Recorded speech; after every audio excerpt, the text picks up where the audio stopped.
Okay, so part four. Let's continue. So now we're in this factory. We're smoking. Police kick in the door. They're screaming police, and everyone come out. And we hear the boots, and we hear them storming. We booked it. So this is an elaborate factory. Abandoned. So it's very dangerous in certain spots. Floors are collapsing. Very dark. But we knew the factory inside and out. We'd been in there enough times to know. So essentially, what had happened was we went one way, and some of us got split up. And later to come find out, two of the people that split up, one of them actually had to crawl underneath floorboards to hide, and the police were actually walking on top of them looking for them. And the other one actually had to go through an entire different section of the factory that we had actually not even gone to, because they were actually, it's actually two parts, but one was like starting to be developed, so they had to go through that way to escape. So essentially what happened was we had to get into the basement, and we got into the basement, and we were with this older guy at the time, and he was in his mid-20s. So he had already been arrested many times. This guy was kind of like a pro at, eluding the police. So we went to the basement with him. And we get to the basement, and we hear the cop cars, slamming their brakes. They're in there. And we go around the other side of the building. So they go around the other side of the building. We hear the cars all taken off, and we use it as a chance. The windows in the basement, they're all boarded up, but you have to climb up. We broke down these windows. All of us put all our weight on these windows, pushing it. Boom, knocked it out. Not even 5 seconds. 15, because the other two people had gotten lost. 15 people flew out of that hole. All of us into the street. We didn't even look. We didn't see the police though. Luckily, we ran. We have the train tracks here too. So the highways on this side, train tracks are here, and the factory's in the middle. We ran down, went over train tracks, booked it, took off a few blocks, got to a school that had a park in it, and we all kind of like regrouped. We had to get away. We got away, and we all went separate ways after that to try to like kind of avoid the situation. We don't want to all walk back 15 people. And luckily we got away.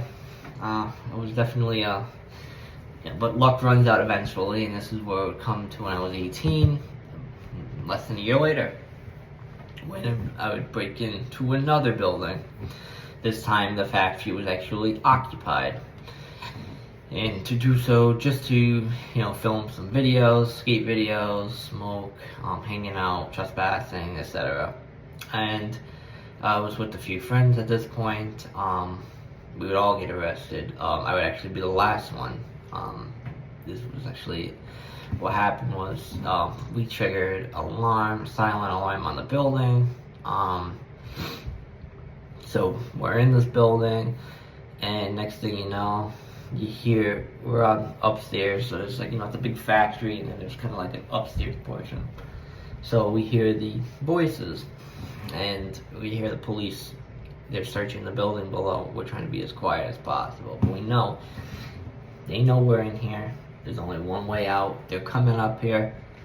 The only thing we could do, we had to wait till they were out of sight. We snuck down and bolted out a side door that led to like an alleyway that would lead back to the street. But the problem was, when we got to the street, they had already blocked off all the sides. So the building was already surrounded.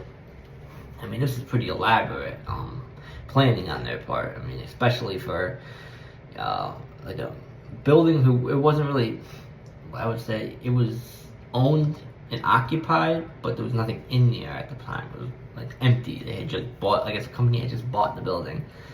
So essentially what happened was they surrounded the building.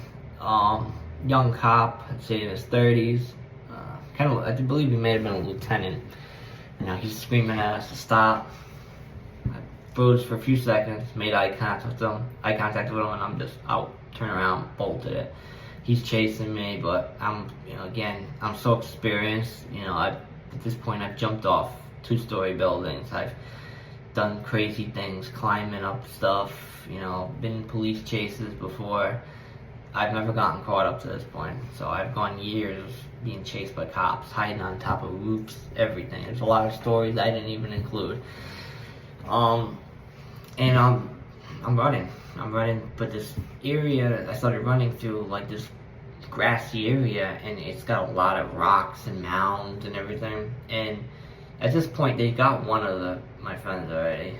There's a lot of cops coming at this point, and they got the dogs, so that is really why I kind of ended up giving up. But, you know, we ran, and I'm running, and at this point, I come to a fence, one of them spiked fences, and I got over it. I ripped my hoodie, and I cut myself, like, right here, but I got over it. And I'm still running. Now I'm into a laundromat. I'm running. They come, 2 more cars, top cars coming. I jumped right on top of the car, ran across it. I started running back down the street, and then I hear the dogs, so I turn around, and all my other friends had already gotten caught, and I'm like, you know what, screw it. Put my hands up, gave up. They come, you know, slammed me down on the hood. You know, I was bleeding. It wasn't too bad, but, you know, I had cut myself going over the spiked fence, and yeah, that was it. Essentially, and then we were taken down to the station and booked. So the thing was, 3 police officers actually got injured during the chase. So I think that is really what kind of made things a lot worse, because I knew how to evade people, and I had spent the rest of my years since. I mean, you gotta remember, I had been in that situation where I had nearly kidnapped and killed, and I was extremely paranoid, and I had spent years of my teenage years reading books and studying maneuvers, and already running the police as it was.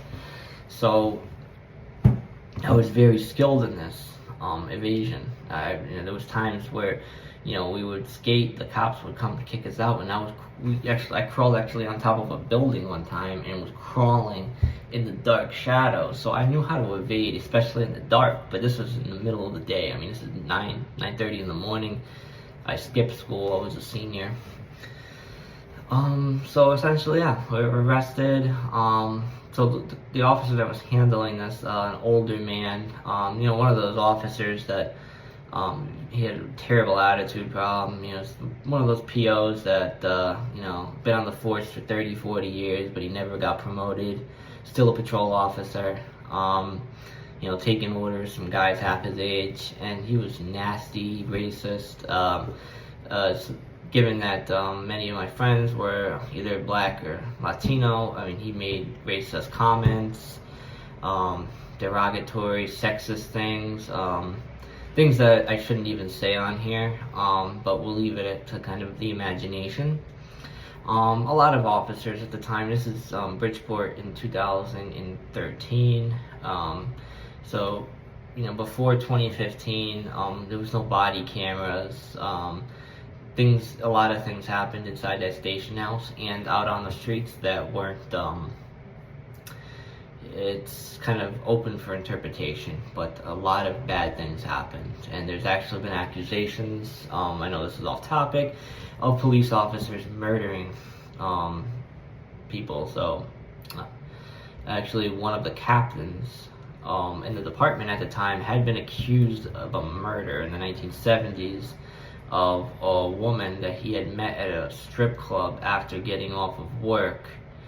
So just to kind of give you a clue on the corruption and how bad the Bridgeport police were at the time. But that's for another time, if you really want to get into that, if anyone ever wants to hear those stories. But essentially, yeah, we were booked, brought down to the station, and that would begin the next 2 to 3 years of problems that I would have from the age of 18 to 21.